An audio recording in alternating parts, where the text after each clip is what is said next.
Many know him as Anakin Skywalker, others as Darth Vader. But it matters not. From the short time I knew Vader, he was never one to shy away from the righteous cause. Though he may no longer be with us, let us cherish his legacy and retain our strength. Long live the Empire. A touching eulogy you made, for a man whom I would say is a failure, bound to a puppet master, bound to a suit, bound to his own hatred. It would be wise of you not to insult him, for a great many will see you lynched. What would you know of Vader, old woman? More than you think, Lord Malgus. There are always strings on Anakin Skywalker. Even with the death of Sidious, there was no way he would have been anything more. But you are fortunate that is not the case for you. Perhaps if he had died with dignity and were unbound by his children, it would be likely so, but alas, the reform of the Empire required great sacrifices. To follow too strictly the ways of old bound the Sith to the very chains they claimed to have broken. Indeed, the Galactic War had lasted too long, with too many lives lost.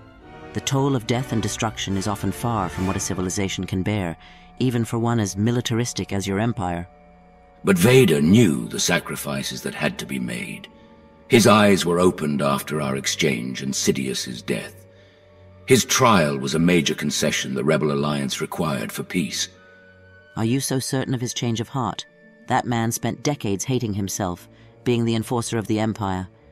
Perhaps that is the Vader that Lucas introduced to us. But he is far from that now. Even in death, his legacy will live on. From the Jedi Luke and the Senator Leia. He has become one with the Force, or so they say. No one is ever really gone. But then again, if it were so easy to raise the dead, it makes life more meaningless, does it not? If death were barely an inconvenience, it will never teach life's ugly but crucial truths. Nature demands the survival of the fittest. Only with a short time will one put himself to the test. An admirable spirit for the young at heart. Your days of crusading and pillaging the core worlds are over. At my age, you won't be so eager to jump in harm's way. Even in my 60s, I will still be kicking as I were as the young boy on Korriban.